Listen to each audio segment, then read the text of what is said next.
আসসালামু আলাইকুম। Hello viewers, কেমন আছো তোমরা সবাই? আশা করি তোমরা সবাই ভালো আছো। তো আজকে রুবিক্স কিউব মিলানোর আরেকটা ভিডিওতে তোমাদের সবাইকে স্বাগতম। তো তোমরা যারা রুবিক্স কিউব মিলাতে পারো না তারা আমার এই ভিডিওটা দেখলে এবং আগের ভিডিওগুলো দেখলে তোমরা একটা সম্পূর্ণ রুবিক্স কিউব মিলাতে পারবে। আগের ভিডিওগুলো তোমরা এই ভিডিওর ডেসক্রিপশন বক্সে পেয়ে যাবে। তো আগের যে ভিডিওগুলো সেগুলোতে আমি প্রথম স্টেপে কীভাবে ক্রস চিহ্ন তৈরি করতে হয় সেটা দেখিয়েছি, তারপরে প্রথম লেয়ার কীভাবে মিলাতে হয় সেটাও দেখিয়েছি এবং মাঝখানের লেয়ার কীভাবে মিলাতে হয় সেটাও আমি তোমাদের দেখিয়েছি। তো তোমরা অবশ্যই সেই ভিডিওগুলো দেখে নিবে, ভিডিও ডেসক্রিপশন বক্সে দেওয়া আছে। তো এখন এই ভিডিওতে আমি থার্ড লেয়ার অর্থাৎ শেষ লেয়ার যেটা সবাই মিলাতে পারে না, অর্থাৎ এই লেয়ারে সবার সমস্যা হয়, তো এই লেয়ার তোমরা মনোযোগ দিয়ে দেখবে। তো তোমরা অবশ্যই চ্যানেলটি সাবস্ক্রাইব করে দিবে এবং ভিডিওটিতে একটি লাইক দিয়ে দিবে যাতে তোমরা আমার পরবর্তী ভিডিওগুলোর সাথে সাথে পেয়ে যাও। তো শেষ লেয়ার মিলানোটা খুবই জটিল, এক্ষেত্রে কয়েকটা সূত্র তোমাদের জানা লাগবে, যে সূত্রগুলো না জানলে তোমরা শেষ লেয়ার মিলাতে পারবে না। তো দেখো, শেষ লেয়ারে কয়েকটা সিচুয়েশন বা কয়েকটি সমস্যা আছে, অর্থাৎ কয়েকটা ধাপ আছে আর কি। প্রত্যেকটা ধাপ তোমাদের ফলো রেখে মিলাতে হবে, অর্থাৎ প্রত্যেকটা ধাপ অতিক্রম করে যেতে হবে। তো প্রথম স্টেপ হচ্ছে, অর্থাৎ প্রথম ধাপটা হচ্ছে একটা প্লাস চিহ্ন তৈরি করা। এখানেও একটা প্লাস চিহ্ন, ঠিক আছে? এটা হলুদের একটা প্লাস চিহ্ন হবে যাতে এগুলো এলোমেলো না হয়। তো হলুদের প্লাস চিহ্ন তৈরি করার ক্ষেত্রে তোমরা তিনটা সমস্যার সম্মুখীন হবে, অর্থাৎ তিনটা সিচুয়েশন তোমাদের সামনে আসবে। তো একটা অলরেডি তোমরা দেখতে পাচ্ছ, এরকম একটা এল শেপ আসবে। কর্নারগুলোকে বাদ দিয়ে, অর্থাৎ দুইটা স্পিস উপরে থাকবে, এভাবে পাশাপাশি উপরে থাকবে, ঠিক আছে? এল শেপের মতো থাকবে।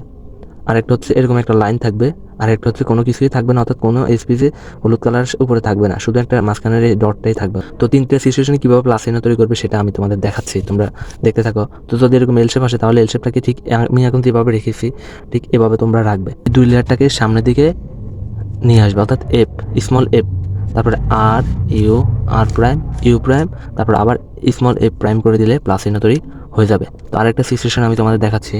তো যদি দেখো এরকম শুধু একটা লাইন থাকে তাহলে কিভাবে প্লাস চিহ্ন তৈরি করবে? তো সেক্ষেত্রে তোমরা প্রথমে যেটা করবে সেটা হচ্ছে এই সামনের এই প্রথম লেয়ারটাকে ঘুরাবে, এফ, তারপর R U, R prime, U prime, তারপর আবার এফ প্রাইম করে দিবে, তাহলে প্লাস চিহ্ন তৈরি হয়ে যাবে। তারপর আরেকটা সিচুয়েশন হচ্ছে শুধু একটা ডট থাকবে, ঠিক আছে? তো দেখো এবার শুধু একটা মাঝখানে ডট আছে, চারপাশে কোনো স্পেস, হলুদ কালারের স্পেস নেই। তো সেক্ষেত্রে তোমরা ওই প্রথম সূত্রটা আগে দিবে।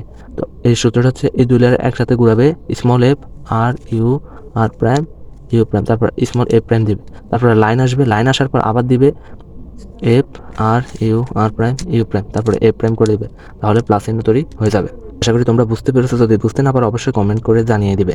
তো দেখো, তো প্রথম স্টেপের কাজ কমপ্লিট। এখন দ্বিতীয় স্টেপে কি করতে হবে? এই স্পিচের এখানে যে স্পিচ দেখতে পাচ্ছি এগুলার কালারের সাথে সেন্টারের কালারগুলো মিলাতে হবে। তো দেখো এটা মিলে গেছে, আবার এটাও মিলে গেছে, কিন্তু এই দুইটা মিলেনি। তো যেহেতু দুইটা মিলেনি সবগুলো মিলাতে হবে। তো এখানে আরেকটা সূত্রের কাজ, তো আরেকটা সূত্র এখানে ব্যবহার করলে এই সবগুলো স্পেস মিলে যাবে। তো এই ক্ষেত্রে দুইটা সিচুয়েশন হবে। একটা হচ্ছে এরকম দুইটা মিল থাকবে পাশাপাশি, আর একটা হচ্ছে একটা সামনে মিল থাকবে আর একটা পিছনে মিল থাকবে।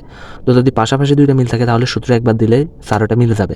আর যদি সামনে একটা মিল থাকে পিছনে একটা মিল থাকে তাহলে সূত্র দুইবার দেওয়া লাগবে। প্রথমবার সূত্র দিলে এরকম সিচুয়েশন আসবে, তারপর এরকম সিচুয়েশন থেকে সূত্রটা আবার দিলে পুরো চারোটা মিলে যাবে। তো আমি তোমাদের দেখাচ্ছি। প্রথমে কিউবটাকে কীভাবে রাখবে দেখো, একটা পিছনে রাখবে আর একটা ডান দিকে রাখবে, তারপরে সূত্র দিবে R U, R prime, U, R U, U, R prime, তারপরে একবার রোটেট করে দিবে, তাহলে দেখবে যে চারোটা মিলে যাবে। তো আরেকটা সিচুয়েশন হচ্ছে একটা সামনে মিল থাকবে আর একটা পিছনে মিল থাকবে। তো সেক্ষেত্রে তোমরা একটা সামনে রাখবে আর একটা পিছনে, এভাবে রেখে তোমরা সেম সূত্রটা দিবে আবার, R U, R prime, U, R U, two, R prime, তাহলে কি হবে? এরকম দুইটা পাশাপাশি চলে আসবে। তারপর আবার একটা পিছনে রাখবে আর একটা ডান দিকে রেখে আবার সূত্র এটা দিবে, R U, R prime, U, R U, two, R prime, তাহলে কি হবে? একবার ঘোরালে স্পেসগুলো মিলে যাবে। তো দ্বিতীয় স্টেপের কাজ কমপ্লিট। এখন থার্ড স্টেপে কর্নারগুলোকে তাদের সঠিক জায়গা মতো নিয়ে আসতে হবে। তো তার আগে দেখতে হবে কোনো কর্নার তাদের সঠিক জায়গা মতো আছে কি না। তো দেখো এই কর্নারটা তাদের সঠিক জায়গা মতো আছে, কারণ এখানের কালারের সাথে এই তিনটা কালারের মিল আছে, ঠিক আছে? এই তিনটা কালার এখানে মিল আছে, সবুজ আছে, লাল আছে এবং হলুদ আছে, তার মানে এটা ঠিক আছে। কিন্তু বাকি তিনটার একটাও ঠিক নেই, তাদের কালার জায়গা মতো নেই। তো এক্ষেত্রে দুইটা সিচুয়েশন, একটা হচ্ছে একটা মিল থাকবে আর একটা হলো কোনোটাই মিল থাকবে না। তো যদি মিল না থাকে তাহলে যে কোনো দিকে কিউব রাখতে পারো, আর যদি একটা মিল থাকে তাহলে সেটাকে ফ্রন্টে অর্থাৎ সামনের এই কর্নারে রাখবে, রেখে সূত্র একটা দিতে হবে। তো সেই সূত্রটা দিলে কি হবে? কর্নারগুলো তাদের সঠিক জায়গা মতো চলে আসবে, কিন্তু কিউব পুরোপুরি মিলবে না, ঠিক আছে? মিলেও যেতে পারে আবার নাও মিলতে পারে। তো ঠিক আছে, তো আমি সূত্রটা দিচ্ছি, U, R U prime, L prime, U, R prime, U prime, L.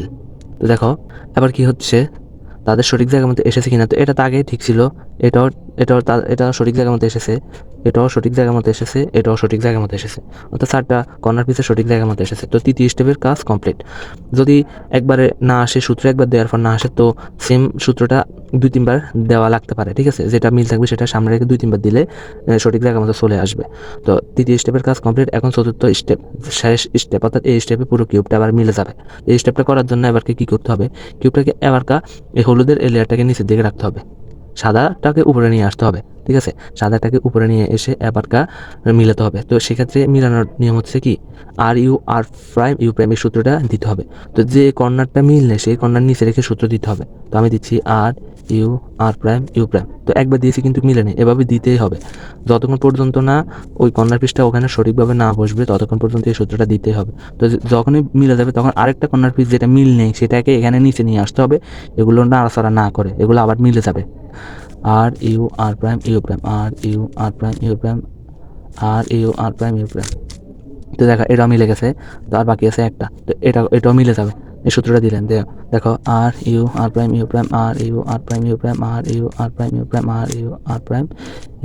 তো দেখো আবার এই কর্নার পিসটা মিলে গেছে, আবার কি করতে হবে, রোটেট করে দিতে হবে। তো দেখবে যে পুরো কিউব মিলে গেছে। তো দেখো কিউব মিলানো কতটা সহজ তোমরা এই ভিডিও দেখে তোমরা বুঝতে পেরেছো। আশা করি তোমরাও কিউব মিলাতে পারবে, কারণ অনেকেরই অনেক দিনের ইচ্ছা যে কীভাবে একটা রুবিক্স কিউব মিলায় পুরো কালারগুলো এলোমেলো করার পর আবার এইভাবে কীভাবে সুন্দর করে মিলাতে হয়, সেটা আশা করি তোমরা এই ভিডিও দেখার পর আশা করি বুঝতে পেরেছো। তো ওই বাকি যে ভিডিওগুলো তোমরা দেখো না সেই ভিডিওগুলো দেখে নেবে, তাহলে স্টেপ বাই স্টেপ কিউব মিলাতে পারবে। তো অনেক কষ্ট করে তোমাদের জন্য ভিডিও তৈরি করি, তোমাদের সাপোর্ট এবং ভালোবাসায় চাই। শুধুমাত্র তোমরা একটা সাবস্ক্রাইব এবং একটা লাইক করে দিবে, আর কোনো মতামত থাকলে অবশ্যই কমেন্ট করে জানিয়ে দিবে। এতটুকু তোমাদের কাছে চাওয়া, আশা করি তোমরা এটা পূরণ করে দিবে। তো দেখা হবে পরবর্তী কোনো ট্রিক্স ভিডিওতে। তো ততক্ষণ পর্যন্ত ভালো থাকবে, সুস্থ থাকবে, খোদা হাফেজ।